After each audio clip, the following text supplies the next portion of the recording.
Friday, 12:30, and I'm so excited to be with you again this week for another fabulous episode of the Mindset Michelle TV show. And we're so excited and we really enjoy having you join us each week for the fabulous guests that we have on, talking about their expertise and their insights into how you too can create a successful mindset. And this week is another fabulous week where we have the extra special guest, Karen Porter. Hello, Karen. Hi, Michelle. How are you? Good, thank you. For those that don't know Karen, Karen for over 25 years has been working in the marketing and communications space, and she's also the founder and owner of Underground Communications. So she's one of those experts that knows about communications and marketing and all of the different insights into that. And today, Karen is going to be sharing with us some of the wisdom and background that she has around how you too can use some of that communication for finding your voice, and in particular, finding it around diversity and inclusion. Now, a lot of this comes from Karen's background in the B Corp space. So she helps organisations to become B Corp certified. And for those of you that don't even know what I'm talking about, when I start talking about B Corp, I'll let Karen also explain about some of that to do with her background. So Karen, please share some of your background and how you came to be doing this work, this fabulous work with everybody. Thanks, Michelle. Before we get going, I just wanted to acknowledge the traditional owners of the land on where we are lucky enough to live, work and play in Australia, and where everybody else is as well, and acknowledge their continuing access to the waters, lands, and acknowledge their elders past, present and future. So a bit about me. I'm an impact-led stakeholder engagement specialist, and as you mentioned, I'm a B consultant, both of which work hand in hand together when it comes to diversity and inclusion. And I've had a bit of a roundabout way of getting there, I suppose. So I grew up in the north of England in a town called Rochdale, which incidentally I was researching on the weekend, which is what you do when you're in lockdown, and discovered something I didn't know, which Lord Byron, the poet, is actually from Rochdale. Did not know that. And from a very early age, I always wanted to be a journalist. I always had my nose in a book, loved reading and loved writing. So back in the day, we didn't have such a thing as a communications degree. So I applied to Oxford Polytechnic to do a publishing degree, but it was a combined degree. I wanted to do publishing in English. And because of a new system that they had for accepting students, I ended up on the law course. So I did law and publishing as my degree. So not exactly journalism, but yeah, it's certainly given me a good grounding for what I do now. So, so that was my sort of university studies. And after university, I decided to go traveling with a friend. So I came out to Australia on a 1-year working holiday visa, you know, your traditional Pommy backpacker. And here I am 31 years later, still here. So obviously I'm in this new country and deciding, you know, what career I'll have. And I got a 10-page letter from my dad when I suggested I might go into admin, telling me not to waste my education. So I basically refreshed my legal studies because so that, you know, I had the Australian law covered. And I worked as a paralegal in a couple of city law firms and decided it really wasn't for me at all. But because I'd done that studying here, it led me to a couple of roles in a really progressive company for the time. So this is in the early 90s. That was a company that serviced the legal industry. So they were probably one of the earliest tech companies, if you like. And I worked both in customer service and in PR and marketing for this company, which gave me a really broad background in terms of stakeholder engagement that encompasses all of your stakeholders, not just, you know, outward facing towards your customers. So, so I had a really good experience there. Then I decided it was time to start a family. And this is where I was lucky to work where I was, because they really were quite progressive. And it was a very much a sort of a family run, if you like. They were reasonably sizable, and by the time I worked for them, partly owned by Telstra, but still had that real community approach to how they ran the business. So when I was on maternity leave with my youngest son, my oldest son, I got 3 months in and went, oh, a little bit bored here. Can I work 1 day a week? And they said, sure. So this is in the days of dial-up modems. So, you know, not exactly high tech that we have now, but yeah, so I was able to sort of keep up to date with what was going on with work and keep my brain functioning at the same time. And then I went back part-time. And with my second son, I sort of said to them, you know, this whole coming into the city thing, I'm not really sure about that. How about I work from home and I only come in if I have to have a meeting? And they went, sure. So, and you got to think this is 20 years ago. So, so they really were, you know, I was very lucky to work in a place that actually valued the people who worked there and understood that, you know, if we want to keep these people, we have to be flexible and we have to work with what works for them. So from there, my third son, when it got to son number 3, I decided that I needed a little bit more flexibility with 3 sons under 5. So I decided to start my own thing and started off as a freelance copywriter. So I worked for a number of different companies during that time. And then when the youngest went to school, is when I founded Underground Communications. And it was founded always with purpose at its core.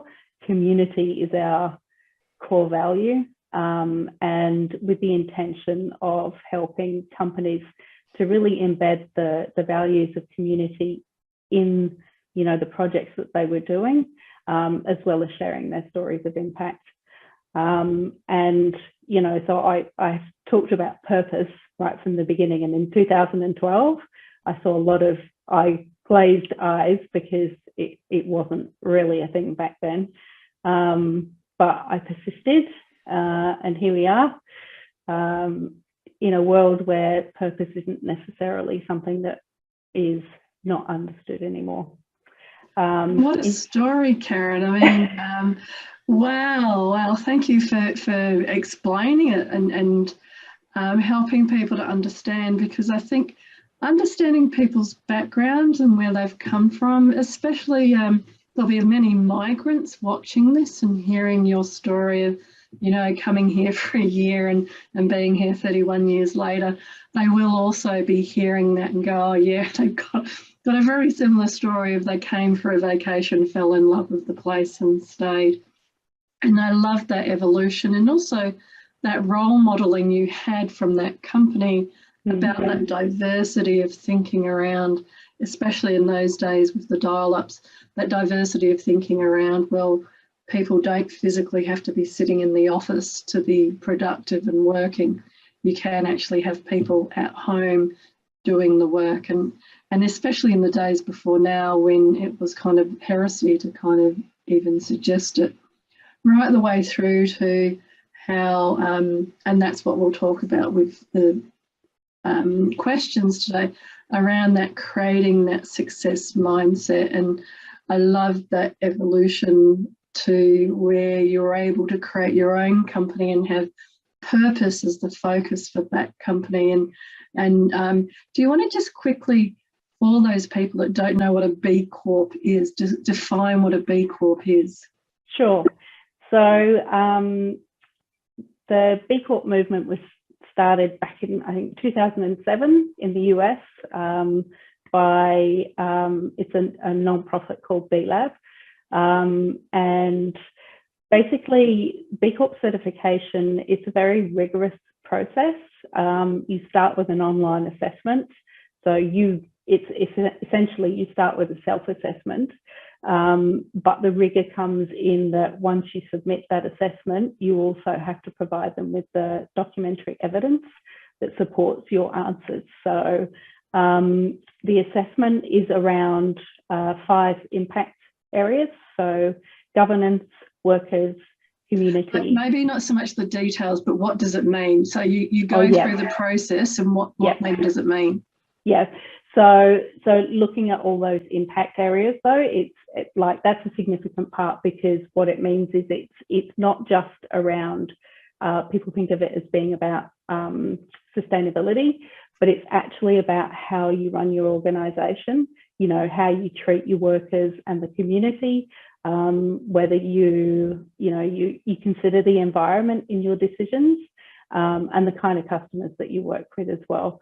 So it's quite a rigorous assessment of basically business for good. So if I was to summarise then, a B Corp certification is something that companies can get that shows that they also have social values and social enterprise at the heart of how they operate. Just for those that don't know any of the language in this space. So not everybody has it, but organisations can go and get it. And what it does is it shows that they've been through that rigorous assessment that you've described.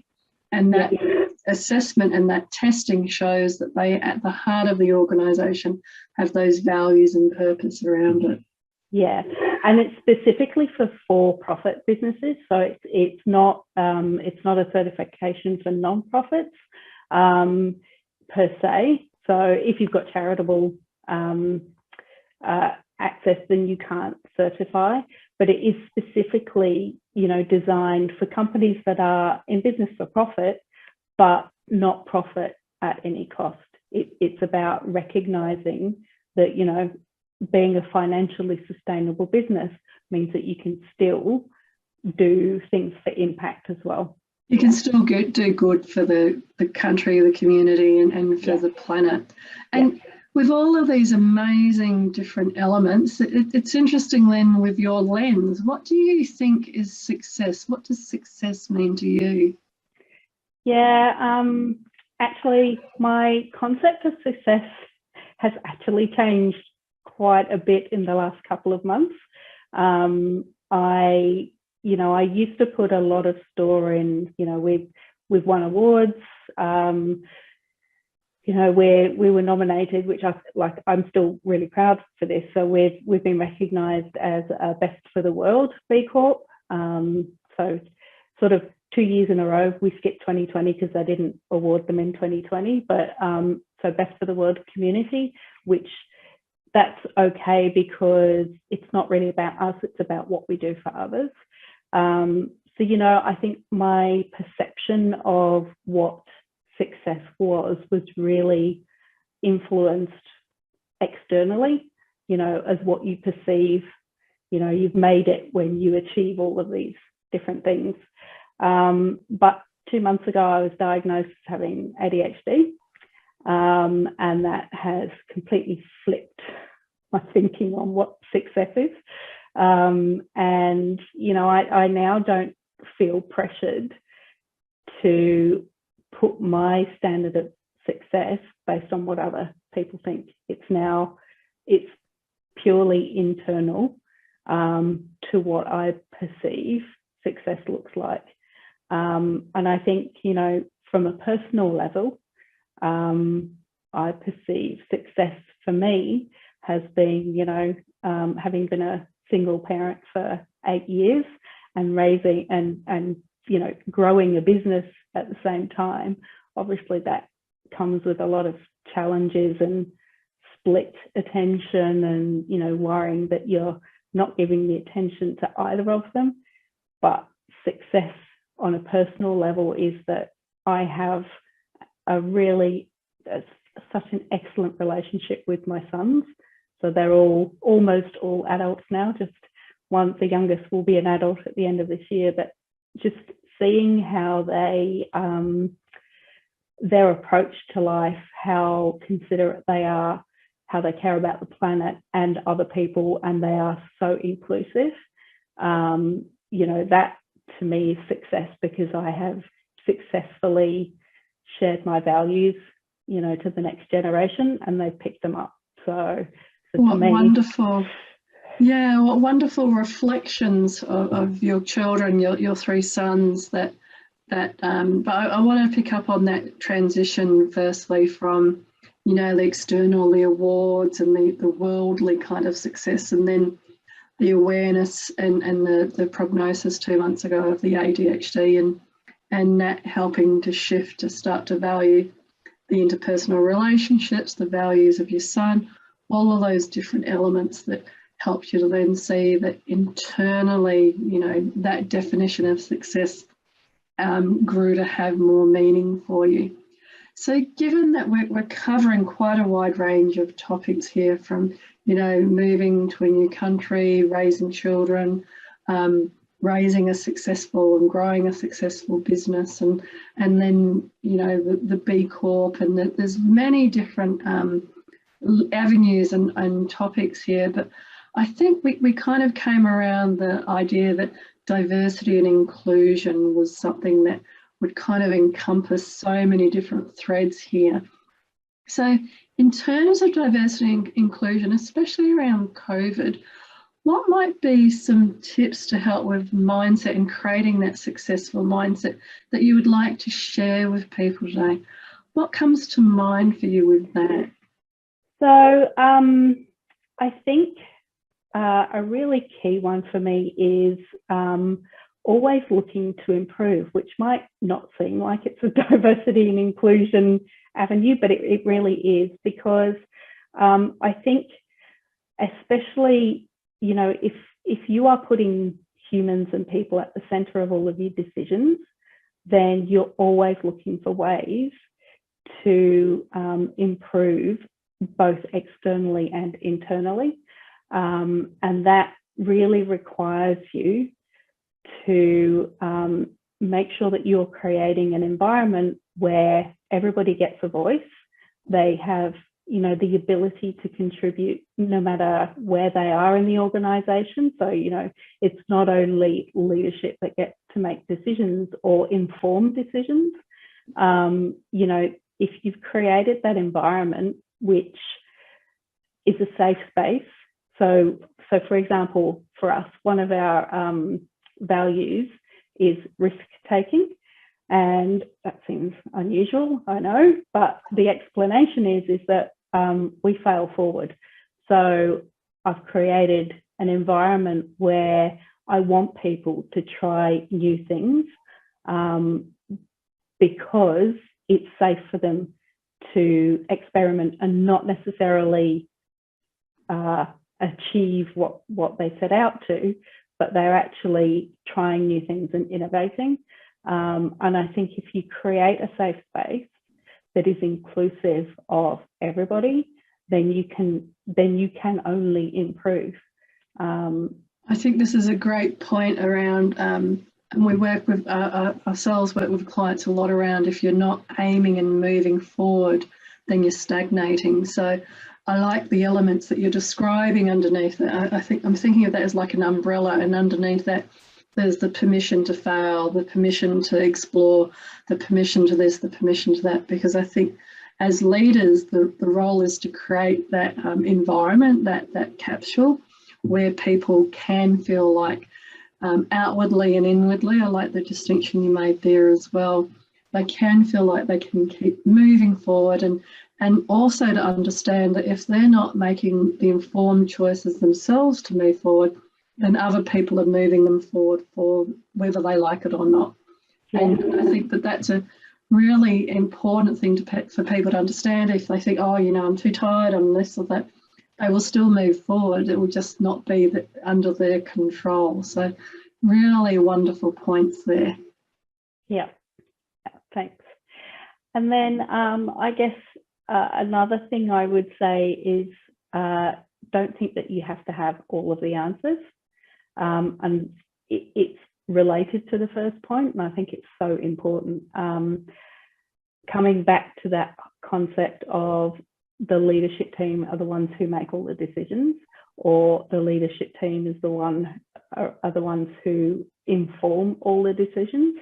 I think it's really important to take your own lens off and see things through the eyes of others, because otherwise you just end up doing the same thing. You know, what's that saying that Einstein has, that insanity is doing the same thing over again and expecting a different result. Exactly. And while we're quoting people, Steve Jobs has been known to say, you know, why hire smart people and then tell them what to do? We hire smart people so they can tell us what to do.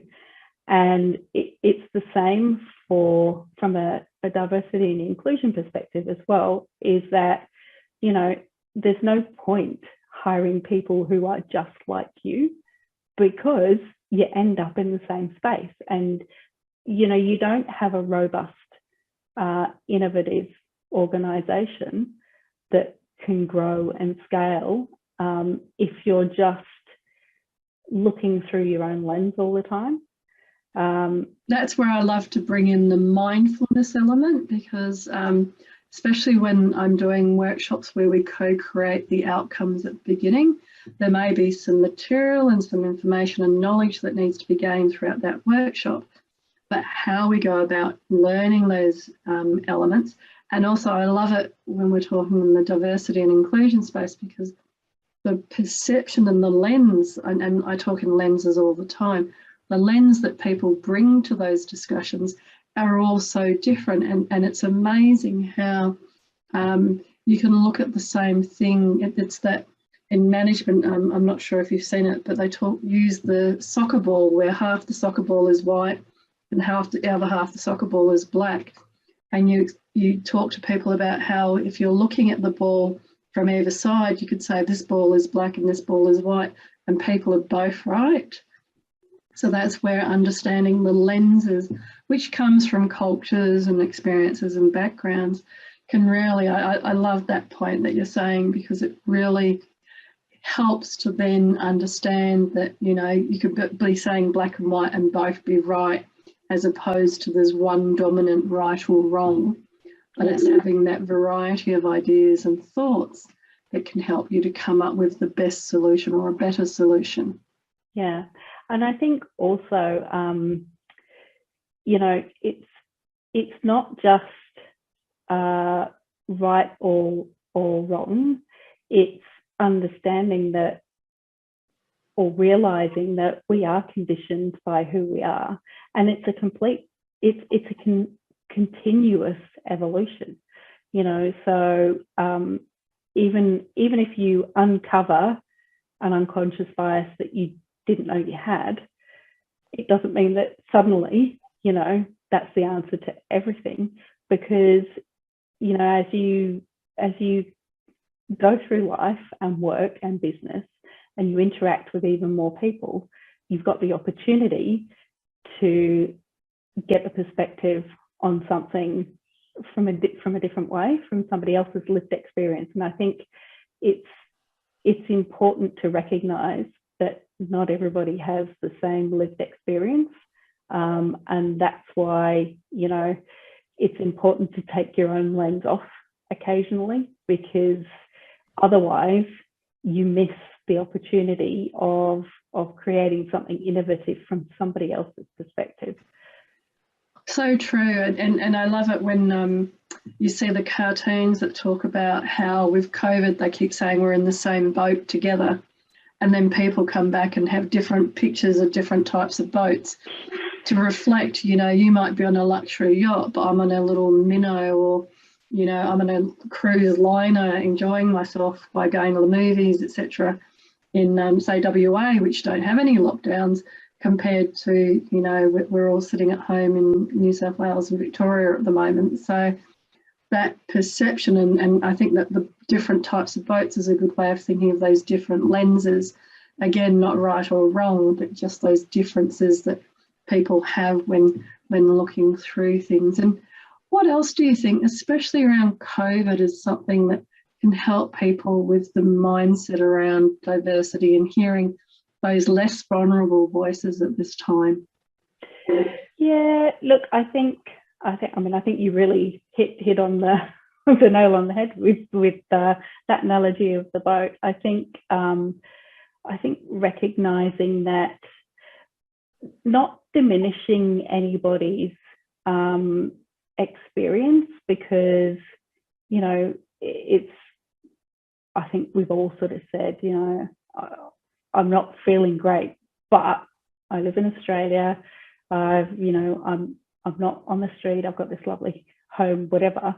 You know, we still need to recognize human feelings and emotions, and we all have those, but also recognize that we're really not in this together in equal measure globally. You know, we're all currently talking about vaccinations here, but we need to recognize that we are lucky enough to have that opportunity, whereas in some countries they're still waiting. You know, and it is a global problem, not just Australia's problem. I think that can be something that's hard to remember, is that, you know, we kind of look at things from our own perspective and what we're experiencing right now.